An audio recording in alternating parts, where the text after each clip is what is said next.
Bonjour, toujours Alexis Corneli en direct du Bobisme, mais oui, quand vous allez écouter ça, je serai plus en direct. Je suis présentement avec Antoine Hazard, c'est Voilà, ça, exact. de 2XM Interactive. Explique-nous en quelques mots, en fait, qu'est-ce que 2XM Interactive? Qu'est-ce que vous faites? Alors Alexis, à 2XM, nous sommes une agence créative digitale OK, qui se spécialise dans les nouvelles technologies et en particulier le développement et les stratégies d'applications mobiles et expérientielles. OK. Donc on travaille beaucoup avec différentes compagnies, différentes industries, que ce soit le commerce de détail, la publication ou autres industries, pour développer des stratégies sur les plateformes mobiles, développer leurs applications mobiles et parfois étendre à d'autres technologies, d'autres plateformes qui sont plus parfois expérientielles pour des festivals, pour des concours, pour des activations, des lancements de produits. J'ai vu que vous avez travaillé pour Musique Plus, entre autres, au niveau du site web, tout ça. Ce qui a attiré mon attention, c'est une application que vous avez développée, je ne sais pas si elle est sur Android, elle est sur iOS. On appelle, c'est Audiosphère Montréal. Nous, Oui, on oui, aime oui. beaucoup à Mac Québec tout ce qui fait la promotion de la ville, la province et du Mac en même temps. Tu peux-tu nous parler un petit peu d'Audiosphère Absolument. Montréal? Écoute, Audiosphere, c'est un projet duquel nous sommes très très fiers et qu'on a lancé cet été en partenariat avec Antoine Bédard, Mutech et la STM. Et OK. l'idée vraiment là-dedans, c'était de faire la promotion du festival Mutech de musique électronique avec, en partenariat bien sûr, la STM Mhm. et de se demander comment est-ce qu'on fait une belle campagne publicitaire pour Mutech en prévision de ce festival-là en utilisant les technologies comme le mobile. Donc, ce que nous avons designé, c'est une application sur iPhone.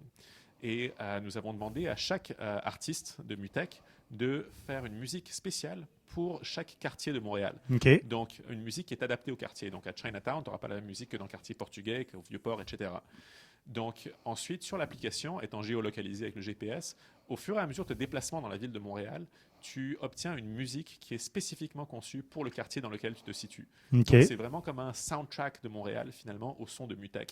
OK. L'application a eu un succès vraiment phénoménal. On est super content là-dessus. Elle a gagné un prix aux États-Unis à peine un mois après son lancement, Wow. featurée par Apple plusieurs fois, dans le top 15 des applications sur l'App Store aussi. Donc, très, très content de ce succès-là. Excellent.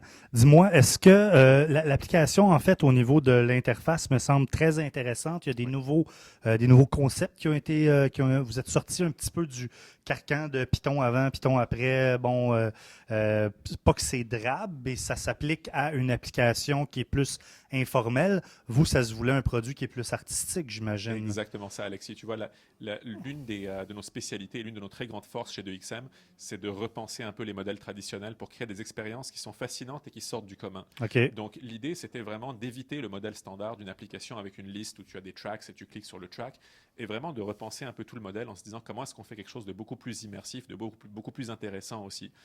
Quand on télécharge l'application, on voit que tous les modèles standards d'une application, comme tu disais, là, ne sont pas présents. On a des visuels qui se séparent en différents fragments aussi. On a des boutons qui se transforment en multiples boutons qui se recombinent ensuite aussi. Et on essaie de minimiser au complet le nombre d'interactions qu'on a besoin de faire avec l'application. Donc, elle fonctionne vraiment de façon très fluide. Et en gros, quand on lance l'application, on a un gros bouton play au début qui ensuite se sépare et qui crée d'autres interactions. Mais à la base, c'est vraiment ça. On voit que c'est une tendance en fait qui est importante dans les applications mobiles euh, en fait, Apple le fait un peu avec ses propres applications. Il y a des tentatives qui sont faites par d'autres, mais les compagnies qui sont sérieuses, en fait, essaient justement d'épurer le plus possible l'expérience utilisateur dans les applications. Tout à fait. Je me posais la question, si les tracks sont faits par quartier, est-ce qu'il y a une coupure instantanée quand je passe du Myland à Mont-Royal ou il y a une espèce de mix qui se fait, un fade-in, fade-out entre les deux trucs, puis ça peut donner quelque chose de nouveau plus tu t'approches du Myland Bonne ou, question, bonne question. Écoute, c'est exactement comme ça. En fait, on a vraiment pensé à l'expérience utilisateur dans tous les scénarios possibles. Donc, quand OK, on change de quartier, quand on perd une connexion Internet, quand on rentre dans le métro puis qu'il n'y a plus de géolocalisation non plus, OK, tous ces scénarios-là ont été pris en compte. OK, Donc, au fur et à mesure des déplacements, c'est en effet très graduel. Il n'y a pas de coupure sèche du tout, du OK. tout. Mais en même temps, tu sens quand même la transition et ça fait un effet vraiment intéressant quand tu changes d'un quartier à un autre. Tu sens vraiment qu'il y a une transition et que tu es quelque part de nouveau. En même temps, quand tu rentres dans le métro et qu'il n'y a plus de géolocalisation, on a de la musique qui est spécifiquement conçue pour ça, qui va embarquer automatiquement aussi avec une transition smooth par rapport à là où tu étais. Même chose quand tu perds une connexion Internet, on ne peut plus te servir de la musique qui vient du cloud, de l'Internet. Ouais. Donc il y a de la musique qui est déjà préchargée Une espèce de sur buffer à l'application. l'intérieur. Exactement, OK. exactement. Ouais. Puis est-ce que ce buffer-là, puis là, ça va peut-être être des questions techniques, mais Ouais. est-ce que ce buffer-là est fait en fonction de la dernière place où est-ce que tu étais? Tu peux t'en aller à là, puis là, qui est autour de toi. Donc, c'est ces 3 tracks-là qui sont téléchargés puis qu'on va te présenter éventuellement. Mais tu sais, si tu rentres dans le métro puis que tu n'as plus rien jusqu'à Villa Maria, Ouais. là, il risque d'avoir un problème où vous avez du buffing tout le long de la On rail de métro. On a un bon buffering et OK. les tracks ont été faits spécifiquement aussi pour ce genre de scénario-là. OK. Donc, il y a du looping qui peut se faire aussi, par exemple, sans grosse cassure ou transition ou autre.